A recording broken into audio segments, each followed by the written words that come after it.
Assalamualaikum warahmatullahi wabarakatuh. Perkenalkan, saya Feni Anggraini dengan NIM 090118202519 dari kelas Sistem Komputer 5A Indralaya. Di mana pada kesempatan kali ini saya akan menyampaikan tentang bagaimana progres dari proyek Artificial Intelligence. Di sini saya mengangkat topik pembahasan mengenai gender detection atau klasifikasi jenis kelamin melalui sebuah gambar dengan menggunakan metode Convolutional Neural Network atau yang dikenal dengan CNN, di mana kita ketahui bersama bahwasanya salah satu metode deep learning yang umum digunakan untuk mengolah data berupa gambar atau video adalah CNN. Baiklah, langsung saja sebelum memulai bahasan lebih lanjut, di sini saya akan membahas terlebih dahulu apa hal yang melatar belakangi saya untuk mengambil topik pembahasan tersebut. Yang pertama yaitu dalam proses analisa biometrik, wajah adalah bagian yang dapat dianalisa dan menyimpan informasi seperti umur, jenis kelamin, etnis, identitas, ekspresi wajah, dan lain sebagainya. Yang kedua, untuk melakukan pengambilan informasi jenis kelamin, perlu dilakukan klasifikasi berdasarkan fitur yang ada pada wajah. Salah satu yang bisa digunakan adalah citra pada wajah. Yang ketiga, diperlukan suatu pendekatan analisis citra yang dapat melakukan klasifikasi jenis kelamin berdasarkan citra wajah yang dimiliki. Yang terakhir, beberapa klasifikasi paling mendasar mengenai manusia adalah usia dan jenis kelamin. Dua hal tersebut merupakan hal utama yang diputuskan saat pertama kali melihat seseorang. Nah, untuk rumusan masalah sendiri di sini ada dua, yaitu bagaimana melakukan klasifikasi jenis kelamin berdasarkan citra wajah menggunakan CNN. Yang kedua, yaitu bagaimana tingkat akurasi klasifikasi jenis kelamin berdasarkan citra wajah menggunakan metode CNN. Untuk tujuannya sendiri, berdasarkan rumusan masalah yang telah kita tentukan tadi, didapatkan tujuan untuk melakukan klasifikasi jenis kelamin berdasarkan citra wajah menggunakan CNN. Dan untuk mengetahui tingkat akurasi CNN untuk klasifikasi jenis kelamin berdasarkan citra wajah. Sekedar untuk intermezzo, dengan melihat beberapa gambar ini dari sudut pandang manusia, tentunya kita akan mengetahui bahwasanya ini merupakan gambar seorang pria dan wanita. Pada gambar pertama merupakan gambar pria, dan gambar kedua merupakan gambar wanita. Lalu, bagaimana dengan gambar ketiga ini? Nah, mungkin bisa saja dengan sudut pandang manusia untuk mengklasifikasi banyak gambar tersebut secara satu persatu. Namun ini merupakan hal yang sangat tidak efektif. Itulah mengapa dibutuhkannya sistem ini agar dapat membantu mempermudah pekerjaan manusia untuk mengklasifikasi gambar seseorang berdasarkan jenis kelaminnya. Nah, hal yang melatar belakangi selanjutnya yaitu manusia dapat dengan mudah membuat perkiraan jenis kelamin dari wajah seseorang. Namun, hal ini merupakan hal yang masih menantang bagi suatu komputer, dikarenakan pada komputer hanya mengenal angka 0 dan 1. Lalu, bagaimana caranya agar komputer dapat memprediksi gender? Pada proyek ini hanya difokuskan dengan prediksi jenis kelamin saja, menggunakan algoritma deep learning metode Convolutional Neural Network atau CNN. Kita harus mengetahui dulu nih, apa sih pengertian dari Convolutional Neural Network itu sendiri? Salah satu metode yang terdapat dalam deep learning yang banyak digunakan untuk menyelesaikan permasalahan yang berkaitan dengan object detection dan image classification adalah CNN. CNN merupakan salah satu jenis neural network yang digunakan untuk mengekstrak fitur-fitur dari sebuah image. Jadi, CNN banyak digunakan untuk ekstraksi ciri agar mendapatkan fitur-fitur dari sebuah citra. Secara garis besar, dalam membangun model CNN ada dua bagian. Yang pertama yaitu feature learning, yang kedua classification. Nah, pada feature learning bisa terdiri dari convolution layer activation, biasanya yang dikenal dengan ReLU, dan pooling untuk membuat ukuran spasial atau lebar tinggi feature mengecil, biasanya max pooling. Tentunya bisa ada variasi, misalnya pakai convolutional dengan stride lebih dari satu untuk membuat ukuran future mengecil. Dengan kata lain, bukan memakai pooling. Bisa juga dengan convolutional activation beberapa kali sebelum pooling dan lain sebagainya. Jadi bisa juga dilakukan convolutional activation beberapa kali untuk membuat ukuran menjadi lebih kecil sebelum pooling. Jika di training dengan ImageNet, yang diekstrak adalah feature pada gambar, seperti feature garis, pola, dan lain sebagainya, di mana model CNN akan mencari tahu sendiri feature-feature yang diperlukan lewat training. Dan yang kedua ada classification, di mana classification ini akan menerima feature yang diekstrak. Jika feature masih dalam ukuran lebar kali tinggi kali channel, bisa di flatten dulu menjadi vektor memanjang seperti ini. Dilakukan flatten menjadi vektor memanjang. Lalu feature akan diproses lewat fully connection. Lewat fully connection layer activation, biasanya ReLU. Dan layer akhir adalah fully connection dan softmax untuk pengklasifikasian.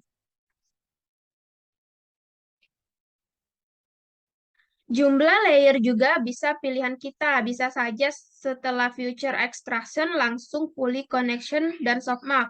Jadi pada future learning, umumnya convolutional activation dan pooling ditumpuk begitu saja. Jadi tidak ada aturan khusus, bisa ditumpuk begitu saja pada future learning.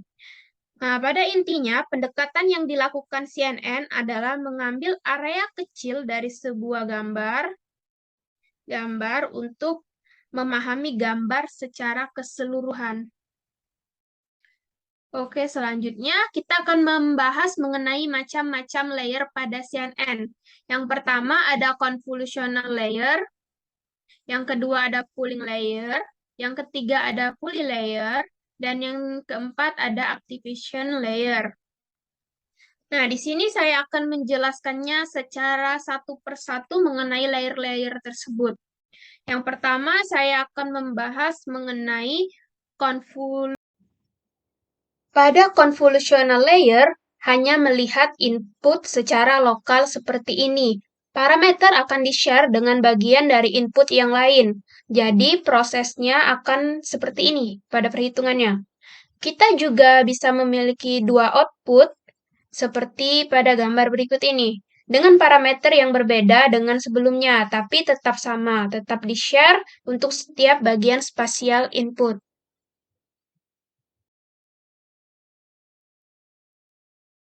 Next, apa saja sih yang perlu di-set pada convolutional layer?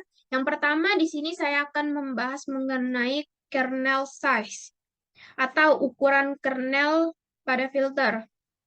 Mau seberapa lokalkah convolutional layer yang akan dibuat? Bisa sangat lokal dengan ukuran 1x1, atau ukuran 3x3, atau ukuran 5x5. Terserah. Ukuran ini disebut dengan kernel size. Nah, jika ukurannya sama dengan input, maka convolutional layer sama dengan fully connected. Harus bisa selanjutnya yaitu stride. Seberapa jauh setiap kernel mau digeser langkahnya. Bisa digeser satu saja atau dua, itu bebas. Dengan catatan, makin banyak digeser, makin banyak pula informasi dari input yang terlewatkan. Stride berguna untuk mengurangi beban komputasi. Selanjutnya yang perlu di-set up yaitu padding. Jika diperhatikan pada convolutional layer dengan kernel size lebih besar dari satu, maka ukuran output akan lebih kecil dari input. Jika menginginkan ukuran output mempunyai ukuran yang sama, maka perlu ditambahkan padding pada input. Ukuran padding dan nilai padding bisa diatur sendiri. Biasanya nilai padding diisi dengan 0, seperti pada gambar tersebut. Selanjutnya yaitu activation layer, atau yang dikenal kita menggunakan ReLU layer biasanya. Nah, ReLU layers dapat dikatakan step 1B, step tambahan pada proses convolutional layer. Ada juga yang membedakan menjadi step terpisah. ReLU, singkatan dari Rectified Linear Unit. Tujuan dari ReLU layer adalah untuk menghadirkan non-linearity pada neural network agar dapat menangani data yang kompleks. Layer berikutnya yaitu di sini saya akan membahas mengenai pooling layer, di mana pooling layer ini berfungsi untuk mengecilkan ukuran spasial sehingga layer berikutnya tidak memerlukan komputasi yang terlalu banyak. Pooling layer bentuknya mirip dengan convolutional layer. Perbedaannya pada pooling layer memproses setiap channel input secara terpisah. Sedangkan pada convolutional layer memproses setiap channel input sekaligus. Jadi pada pooling jumlah channel input akan sama dengan jumlah channel output. Sedangkan pada convolutional layer bisa menentukan sendiri jumlah channel output yang kita inginkan. Perbedaan selanjutnya yaitu pooling tidak memiliki wake, sedangkan convolutional punya wake. Nah, pooling ini sendiri dibagi lagi menjadi ke dalam dua macam, yaitu ada max pooling dan average pooling, di mana pada max pooling akan memilih nilai maksimum dari setiap area input lokal yang dilihat. Dengan max pooling, kita hanya meneruskan bagian yang paling penting dari input. Nah, dapat dilihat pada gambar. Di max pooling ini, dengan ukuran feature 4x4 akan diambil nilai maksimumnya saja. Di sini kita ketahui nilai maksimumnya yaitu 7. Nah, maka dia akan masuk ke dalam output di sini berupa 7. Begitu juga untuk seterusnya. Di sini maksimumnya 3. Nah, maka akan masuk ke 3.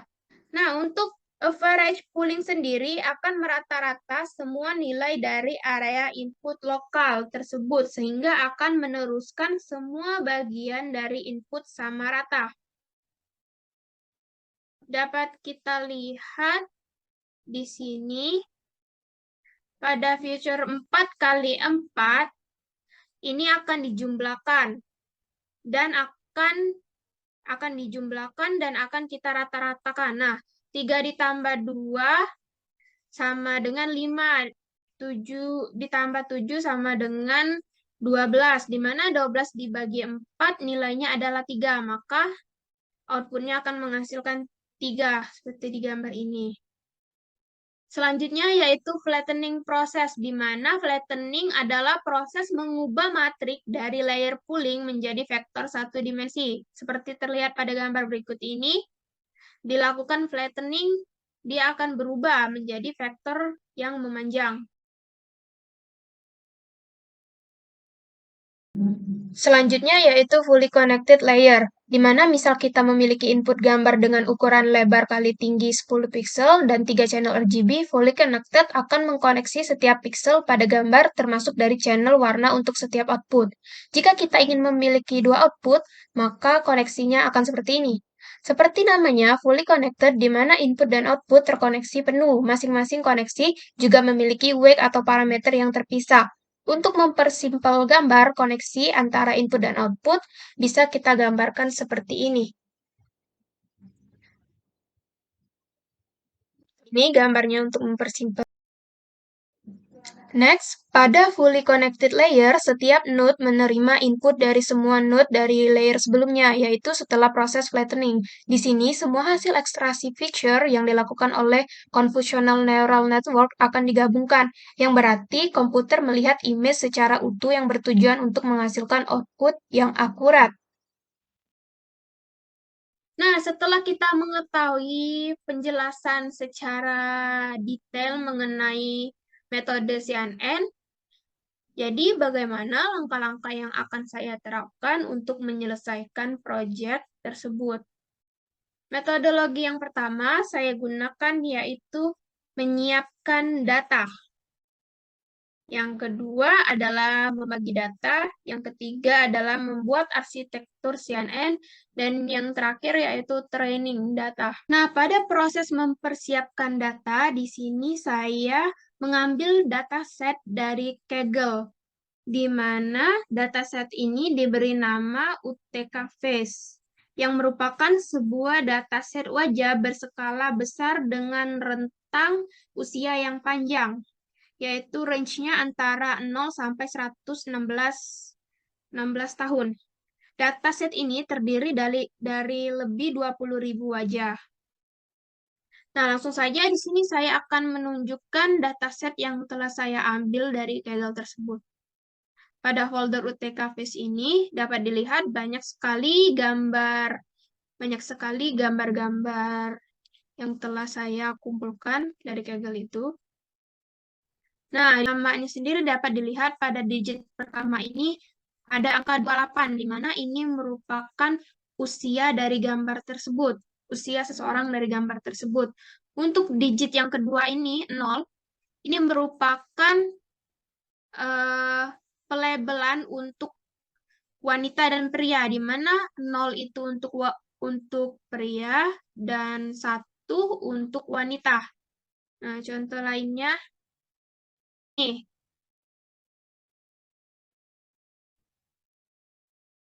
Nah, di sini dapat dilihat usia wanita itu berusia 31 tahun, label di mana ini merupakan label untuk seorang wanita. Baiklah, metode selanjutnya yaitu metode untuk membagi data, di mana di sini data akan saya bagi menjadi dua bagian, yaitu menjadi data training dan data testing.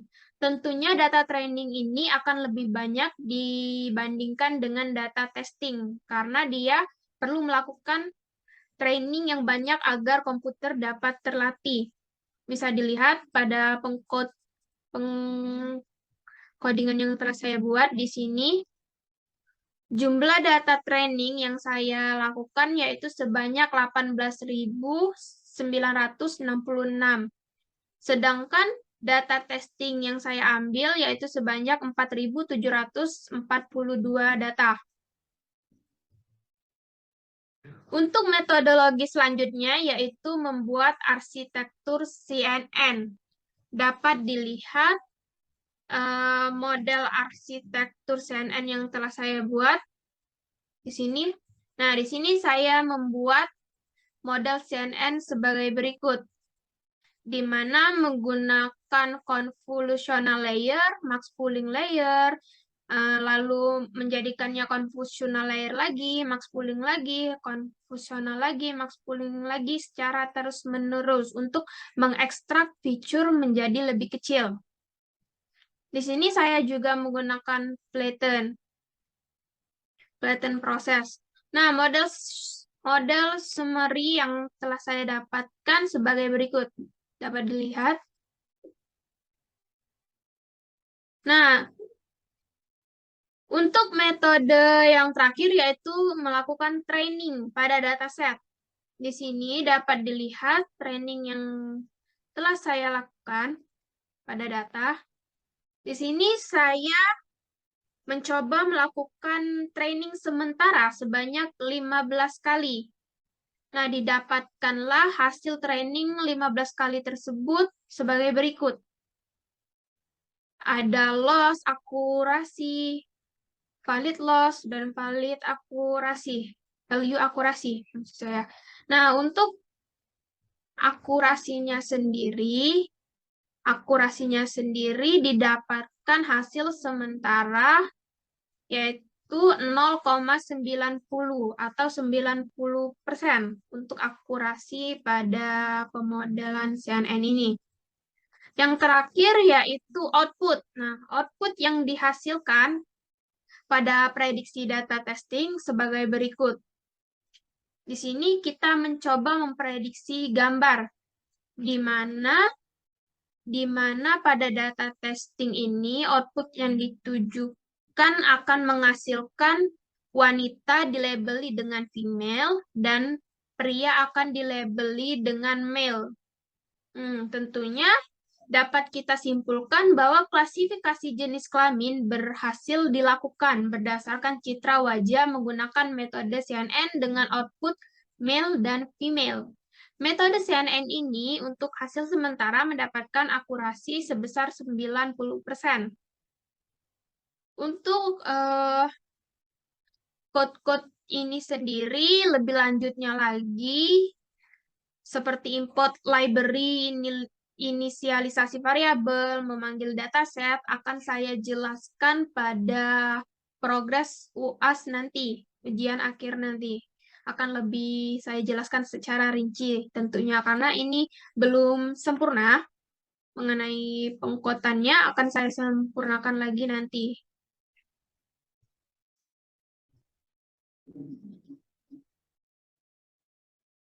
Nah, untuk sementara itu saja codingan yang akan saya perlihatkan. Untuk lebih detailnya akan saya sampaikan di video berikutnya. Untuk referensi sendiri, di sini saya mengambil banyak referensi untuk membuat tugas ini, yaitu dari Kaggle, dari Skill Plus, dan juga dari GitHub dengan um, codingan milik Muhammad Hanan Ashagar. Dapat dilihat sendiri di link ini. Dan juga dari YouTube, klasifikasi jenis kelamin berdasarkan citra mata menggunakan metode CNN. Dan juga dari YouTube, dari Kaggle, lalu dari beberapa jurnal seperti terlihat. Baiklah, itu saja yang dapat saya sampaikan. Lebih dan kurangnya saya mohon maaf. Untuk hasil lebih lanjut berikutnya akan saya sampaikan di video ujian akhir nanti. Wassalamualaikum warahmatullahi wabarakatuh.